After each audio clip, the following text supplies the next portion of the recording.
गौ माता को कटने नहीं देंगे, अवैध बूचड़खानों को खुलने नहीं देंगे। भारत माता की, भारत माता की, भारत माता की जय श्री राम, जय जय श्री राम। समाजवादी पार्टी को वोट देने का मतलब पेशेवर माफिया और अपराधी को संरक्षण देने जैसा है, और समाजवादी पार्टी को दिया जाने वाला वोट आने वाली पीढ़ी के भविष्य को बर्बाद करने जैसा है। अवैध बूचड़खाने भी हम लोगों ने बंद किए थे, जो एक कसाई जगह जगह जाके गौ माता को काट देते थे। हमने इनकी पूरी की पूरी कटान को रोक करके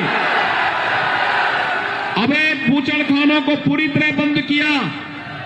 लेकिन आज मैं आपको आश्वस्त करने के लिए आया हूं, हम गौ माता को कटने नहीं देंगे, अवैध बूचड़खानों को खुलने नहीं देंगे। याद करिए 2017 में जब उत्तर प्रदेश में भारतीय जनता पार्टी की सरकार बनी थी, पहला निर्णय क्या हुआ था? अन्नदाता किसानों की कर्ज माफी का। 86 लाख किसानों का 36,000 करोड़ रुपए का कर्ज माफ हुआ था।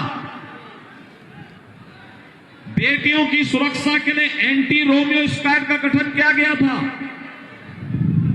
और यही नहीं भाइयों बहनों, अवैध बूचड़खाने भी हम लोगों ने बंद किए थे, जो एक कसाई जगह जगह जाके गौ माता को काट देते थे। हमने इनकी पूरी की पूरी कटान को रोक करके अवैध बूचड़खानों को पूरी तरह बंद किया। लेकिन आज मैं आपको आश्वस्त करने के लिए आया हूं, हम गौ माता को कटने नहीं देंगे, अवैध बूचड़खानों को खुलने नहीं देंगे, लेकिन अन्नदाता किसानों की फसल को भी नष्ट नहीं होने देंगे। अन्नदाता किसानों के लिए, उनकी फसल को बचाने के लिए, बेसहारा गौवंश की रक्षा के लिए और उनके संरक्षण के लिए बड़े पैमाने पे गौशालाएं बनाएंगे। हर गौशाला को ऊर्जा के साथ जोड़ेंगे, और जो किसान बेसहारा गौवंश को अपने घर में पालेगा, उस किसान को 900 से लेके 1,000 रुपए हर महीने भी हम एक गाय का देंगे। मैं पूछना चाहता हूं, समाजवादी पार्टी जब सत्ता में आई थी 2012 में, उसने निर्णय क्या लिया था? भाइयों बहनों, उसने पहला निर्णय लिया था हमारे आराध्य भगवान श्री राम के मंदिर पर हमला करने वाले आतंकवादियों के मुकदमों को वापस लेने का। पहला निर्णय इस समाजवादी पार्टी का आतंकवादियों के लिए समर्पित था, चाहे वह आतंकवादी अयोध्या पे हमला करने वाले रहे हों, संकट मोचन मंदिर पर हमला करने वाले रहे हों। संकट मोचन मंदिर पर जब हमला हुआ था, 28 निर्दोष लोग मारे गए थे। लखनऊ, वाराणसी और अयोध्या की कचहरियों पर हमला हुआ था, 15 से ज्यादा वकील मारे गए थे। गोरखपुर में, कानपुर में, बिजनौर में सीरियल ब्लास्ट हुए थे। रामपुर में सीआरपीएफ कैंप पर हमला हुआ था। और इन सभी आतंकी हमलों के लिए जिम्मेदार आतंकवादियों के मुकदमों को समाजवादी पार्टी ने वापस लेने का कार्य किया था। हम धन्यवाद देना चाहेंगे उस समय की न्यायालय को, जिसने समाजवादी पार्टी के इस षड्यंत्र को सफल नहीं होने दिया। भाइयों बहनों, अन्यथा प्रदेश में आतंक का कितना रंग तांडव होता, कितने लोग मारे गए होते। और मैं इसीलिए कहने के लिए आया हूं, समाजवादी पार्टी को समर्थन देने का मतलब आतंकवाद को प्रेरित और प्रोत्साहित करना है। समाजवादी पार्टी को वोट देने का मतलब पेशेवर माफिया और अपराधी को संरक्षण देने जैसा है, और समाजवादी पार्टी को दिया जाने वाला वोट आने वाली पीढ़ी के भविष्य को बर्बाद करने जैसा है। और इसीलिए मैं आपसे कहने के लिए आया हूं,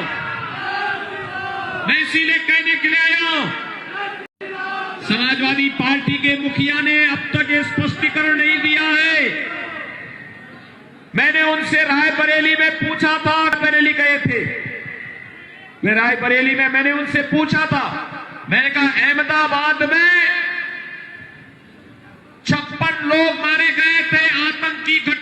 सीरियल ब्लास्ट में अहमदाबाद की कोर्ट ने 38 आतंकवादियों को फांसी की सजा दी है, 11 को आजीवन कारावास की सजा सुनाई है। लेकिन जो ये आतंकवादी फांसी की सजा प्राप्त हुए हैं, आजीवन कारावास हुआ है, इनमें से 9 का संबंध उत्तर प्रदेश से है और उत्तर प्रदेश में से 7 आजमगढ़ से हैं और आजमगढ़ में से 1 समाजवादी पार्टी के प्रचारक का लड़का भी है। यानी आतंकवादी का परिवार समाजवादी पार्टी का प्रचारक है। मैंने समाजवादी पार्टी के अध्यक्ष से यही पूछा है, वो अपना स्पष्टीकरण दे। प्रदेश की जनता पूछना चाहती उनसे कि आतंकवादियों के सपा का हाथ आखिर क्यों है सब आतंकवादियों के साथ, उन्हें अपना स्पष्टीकरण देना चाहिए। और भाइयों बहनों, क्या यह सच नहीं कि अहमदाबाद में जितने भी विस्फोट हुए थे सब साइकिल में बम लेकर के गए थे? क्या ये सच नहीं है? जगह जगह प्रदेश में जो विस्फोट हुए थे, क्या इसमें साइकिल का इस्तेमाल नहीं हुआ था? और इसीलिए मैं कहने के लिए आया हूं, समाजवादी नाम है, काम तो दंगावादी है या आतंकवादी है। इसके अलावा उनकी कोई सोच ही नहीं है। भाइयों बहनों, 2017 के पहले मैं पूछना चाहता हूं आज तिलोई के लोगों से, भाइयों बहनों, 2013-17 के पहले आपको बिजली मिलती थी क्या? थोड़ा जोर से बोलना। बिजली मिलती थी? 17 के बाद तो बिजली मिल रही होगी ना। 17 के पहले बिजली की भी जाति और मचक हुआ करती थी। याद रखना, 17 के पहले ईद और मुहर्रम में बिजली आती थी, लेकिन होली और दीपावली में गायब हो जाती थी। हमने तो बिजली दी है ना, सबको बिजली, पर्याप्त बिजली, निर्बाध बिजली, बिजली देने में कोई भेदभाव नहीं किया है ना। दूसरी बात मुझे बताओ, कोरोना महामारी है, पूरी दुनिया त्रस्त है, लाखों लोग दुनिया के अंदर मर चुके हैं कोरोना से। और भाइयों बहनों, कोरोना से जो मौतें हुई हैं, कोरोना से इन मौतों के कारण पूरी दुनिया में एक भय और दहशत का माहौल है। लेकिन भारत के अंदर प्रधानमंत्री मोदी जी के नेतृत्व में कोरोना प्रबंधन बेहतरीन रहा। फ्री में टेस्ट, फ्री में उपचार, फ्री में वैक्सीन। कितने लोगों ने वैक्सीन ले ली है? पीछे तक सभी लोग बताएंगे सबने वैक्सीन ले ली है।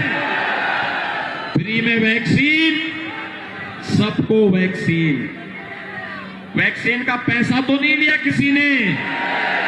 दोनों हाथ से बता करके मुझे इशारा स्पष्ट करवाइए। वैक्सीन का पैसा नहीं लिया ना? यही है भारतीय जनता पार्टी की डबल इंजन की सरकार। याद करिए, सपा बसपा की सरकार होती तो वैक्सीन का भी पैसा आपसे ले लेते और वैक्सीन मार्केट में ब्लैक हो जाती। आप इस बात को मानते हैं ना? और यही नहीं, मैं आपसे पूछना चाहता हूं, जो वैक्सीन के खिलाफ दुष्प्रचार करते थे, कहते थे कि ये वैक्सीन नहीं लेंगे क्योंकि ये तो बीजेपी का वैक्सीन है, ये मोदी का वैक्सीन है, बोलते थे ना। आज उनको बोलेंगे कि अगर मोदी वैक्सीन और बीजेपी वैक्सीन से हम ठीक हुए हैं तो वोट भी यहीं जाएगा, बोलेंगे ना? सभी लोग सहमत हैं? और भाइयों बहनों, आपने भारतीय जनता पार्टी को समर्थन दिया, डबल इंजन की सरकार बनी। प्रदेश में भी भाजपा और केंद्र में भी भाजपा, दोनों जगह है ना। तो ये डबल इंजन की सरकार हो गई। तो डबल इंजन की सरकार का मतलब आप जानते हैं, राशन भी डबल डोज का मिल रहा है। एक एक व्यक्ति की जिम्मेदारी है कि स्वयं राजा साहब के प्रतिनिधि बन करके एक एक घर में एक एक वोट को कमल चुनाव चिन्ह पर डलवाने की जिम्मेदारी लेनी पड़ेगी। तैयार हैं? सभी लोग तैयार हैं? लेकिन भाइयों बहनों, इसकी पहली शर्त है। पहली शर्त क्या है? चुनाव के दिन जब 27 तारीख को वोट होगा, क्या शर्त होगी? पहली शर्त होगी, पहले मतदान, पहले मतदान, पहले मतदान। सभी लोग सहमत हैं? सभी लोग दोनों हाथ ला करके मेरे साथ बोलेंगे, दोनों हाथ ला करके मेरे साथ बोलेंगे, भारत माता की